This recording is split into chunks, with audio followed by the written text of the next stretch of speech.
Lá, dando continuidade à nossa explicação aqui sobre o uso da API do Twitter. Aqui a gente vai falar sobre especificamente um ramo da API relacionado com busca de termos, palavras-chave, hashtags e tudo isso. Algo que é bem interessante para a gente construir mais à frente nossa rede com os dados processados do Twitter. Bom, só para contextualizar, eu abri aqui essa conta do Twitter que eu criei apenas para provar o conceito aqui na disciplina.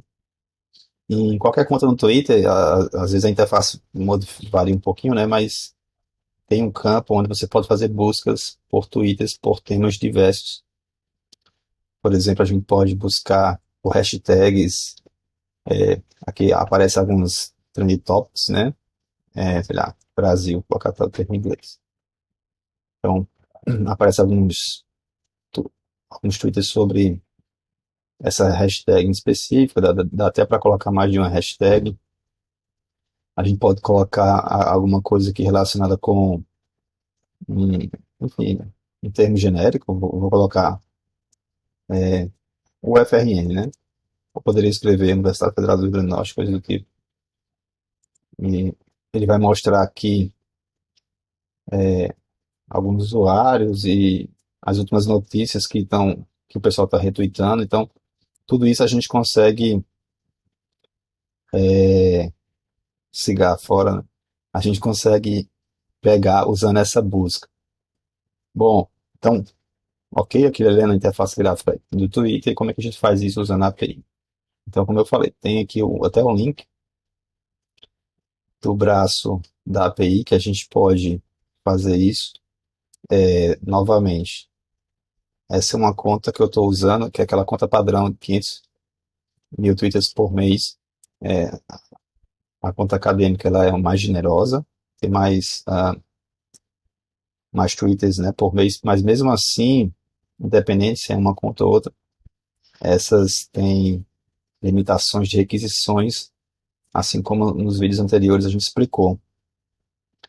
Para busca de termos, palavras-chave, hashtags e por aí vai, a gente tem uma limitação de 180 requisições a cada 15 minutos, né? Então é importante ter isso em mente. Os parâmetros aqui da requisição são bem interessantes, aqui da margem para a gente fazer várias combinações de possibilidades. Um dos parâmetros mais importantes é justamente a própria string, a palavra, né, que a gente quer buscar. Então, aqui a gente coloca nesse parâmetro.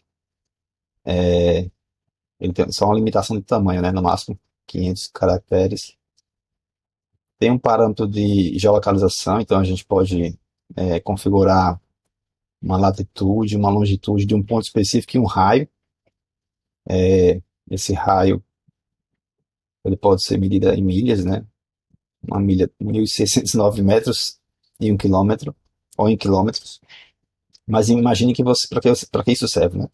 Imagine que vocês estão querendo prospectar tweets sobre um determinado tema dentro da sua localidade, né? Então, a gente está aqui em Natal, então eu posso escolher um ponto, sei lá, um bairro, na localidade de Natal e querer saber como é que um determinado tema está sendo explorado por Natal. Isso é até interessante porque a gente sabe que depende da localidade, às vezes tem padrões, né, digamos assim, sociodemográficos diferentes, né? Alguns bairros são mais desenvolvidos, outros menos. E como é que, para o mesmo tema, então a gente poderia fazer uma análise, para o mesmo tema a gente poderia estudar como é que está se comportando por bairro, né? É apenas uma ideia bem simplista do que a gente pode fazer com isso. Bom, também é possível escolher até o idioma que a gente quer capturar, tem uma codificação. Esse outro parâmetro aqui é bem interessante e bem importante, apesar dele não ser obrigatório, que é obrigatório apenas a chave que a gente quer buscar, né? Mas o resultado type, ele vê o seguinte, tem três opções, se é mixed, recente ou popular. Se for recente, o resultado vai trazer os tweets mais recentes. popular, ele vai trazer os mais populares, e o mix, que seria o misturado, né? Ele vai trazer um pouco dos dois. A questão do count, que a gente já viu em vídeos anteriores aqui, é bem parecido. A diferença é que a gente pode pegar no máximo 100 tweets sobre um determinado tema, né, que a gente colocou lá na busca. A gente pode especificar também aqui uma data, tweets retornados antes de uma certa data, por exemplo, no formato ano, mês e dia. Só recapitulando que a pesquisa aqui ele tem um limite de 7 dias, né? Então, no máximo, na última semana, que a gente pode capturar, né? Aqui ele fala, né? No tweets will be found for a date older than 1 week, ou seja, acima de uma semana a gente não vai conseguir mais capturar esses tweets. Bom, é um pouco basicamente são as informações mais importantes, e o retorno disso vai ser os tweets que a gente vai processar. Agora vamos voltar lá para o código e mostrar como é que a gente trabalha com isso. Bom, então aqui para simplificar, a gente está chamando aqui o nosso objeto Twitter, né, que é o objeto que a gente já fez em vídeos anteriores. Nós já nos autenticamos, aquelas chaves secretas e tal. E a gente chama o método search. E aqui, ó, o Qzinho que eu mencionei é justamente o que a gente quer buscar. Nesse caso, estou colocando Brasil.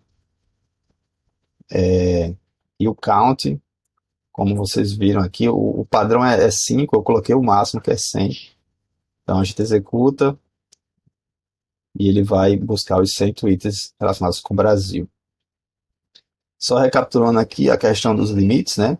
A gente tem 180, como eu mencionei, como eu já acabei de fazer só nos resta 179, né, nessa janela de tempo de 15 minutos.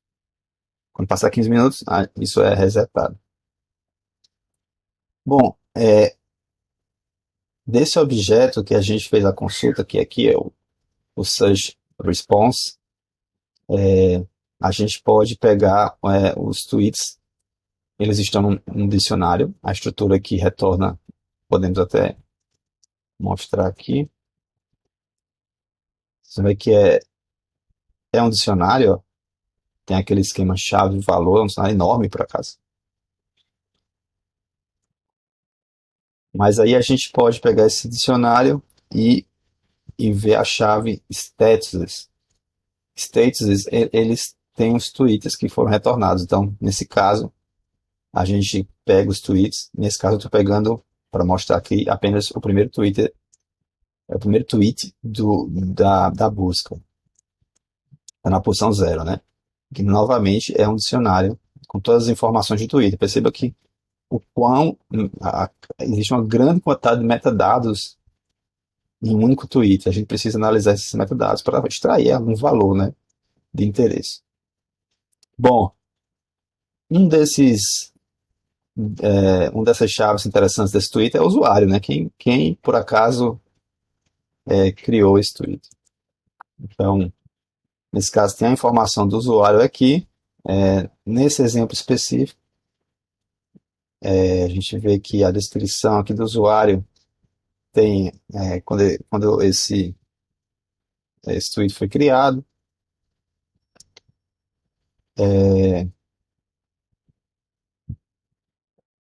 Que faz possivelmente deve ser um bot, né? Mencionando aqui a parte do Cristiano Ronaldo. Ou não, pode ser também alguém que realmente criou. Haja visto que quando a gente está gravando esse vídeo, aconteceu uma transferência aí de um jogador bem conhecido no mundo. Mas aqui a informação de um Twitter de um determinado usuário. Bom, o que mais, né? Como a gente já viu, tem a questão do cursor. Porque quando a gente faz a consulta, nos retorna 100, tem no máximo 100, né, que a gente especificou, 100 tweets. E a gente precisa ficar fazendo isso em um looping para pegar cada vez mais tweets sobre aquele tópico. Então, como é que a gente faz isso, né? Aqui, basicamente repetindo ali em cima o que a gente já fez, só para mostrar a vocês que realmente retornou 100, né? Mas se eu quiser 1000, como é que eu faço?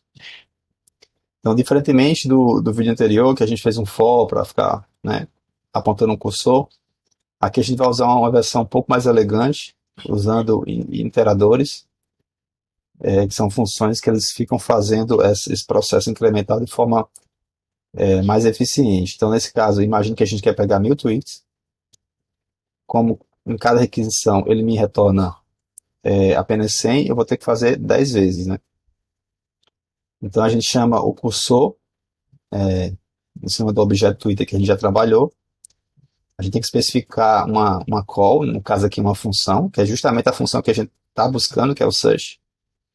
Observe que nesse caso a gente não coloca parâmetros, porque a gente está configurando apenas o ponteiro da função. Então é tweet search. Ó, aqui diferente, quando eu chamei aqui eu passei um parâmetro, né? Nesse caso não é necessário, é apenas a referência dessa função. E a gente tem que passar os parâmetros dessa função. Nesse caso, a chave de busca, o número máximo de tweets que a gente quer, e o resultado type aqui eu especifiquei o mixer.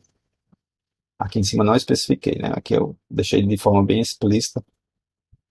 E aí sim a gente chama o iterator, que está aqui importado. Ele através desse método slice, né? Ele vai usar o cursor e vai pegar 1000 tweets. Então ele vai pegar primeiro 100, depois mais 100 e assim de maneira sucessiva. Só tomem cuidado para vocês não fazerem requisições que ultrapassem os limites. No caso, 180 requisições, né? Nesse caso aqui, a gente só vai fazer 10 requisições, não tem problema. Mas é importante ter esse critério. Observe que não é instantâneo, né? Como são 10 requisições, mas também não demora muito. Aqui foi em 6 segundos. E uma vez que a gente tem esses 1000 tweets, aí sim a gente agora pode processar esses 1000 tweets. Para ficar uma coisa mais interessante e mais fácil de manipular, a gente pode criar um data frame, né? Tanto no formato do Pandas, para a gente fica mais fácil de manipular. Então, aqui de propósito, né, de uma maneira mais didática, eu criei um dicionário. Através de dicionário, a gente vai gerar o data frame. Então, esse dicionário vai ter algumas informações que eu quero extrair desses tweets. Por exemplo, quem é o usuário, quando esse tweet foi criado, o texto do tweet, é uma das coisas mais importantes, e quantos likes aquele Twitter teve, né? Então, basicamente, eu vou fazer uma interação entre todos os 1000 tweets, tá aqui em cima, e cada tweet, e cada um desses 1000 tweets eu vou pegar um Twitter individualmente, né? E vou pegar, por exemplo, o nome de quem criou o tweet, quando aquele tweet foi criado, o texto e os likes. E vou anexar essas informações, justamente nesse dicionário. É como se esse dicionário, cada chave desse dicionário vai se transformar numa tabela do nosso data frame. Então eu vou colocando lá. Peguei o primeiro tweet, quem foi que criou? Por exemplo, o FRN. Segundo tweet, quem foi que criou? A UFPB. E o terceiro, por aí vai. Aí eu vou anexando isso em cada chave aqui, né? No conteúdo dessa chave, na verdade é uma lista, né? E ao final eu vou ter toda a minha estrutura para montar uma data frame, que é justamente isso que eu faço nesse passo final aqui. Executamos e quando a gente dá o REG, a gente consegue ver, aqui obviamente só mostra os 5 primeiros, mas se a gente chamar o df.shape, vocês vão ver que deve ter 1000 linhas aqui no nosso data frame. Então, o usuário, está aqui o usuário, o nome do usuário, quando foi criado o tweet, o texto que lá está, e quantos likes, né? Fica de uma forma muito mais fácil da gente manipular esse dataset do que no formato de dicionário. Bom, então, só reforçando aqui os recursos, né, novamente, ó, 168, a gente já, nesse caso aqui, operou 12, né? Já operamos 12 requisições das 180 que a gente tem direito nessa janela de 15 minutos, mas é um tempo bastante generoso, né?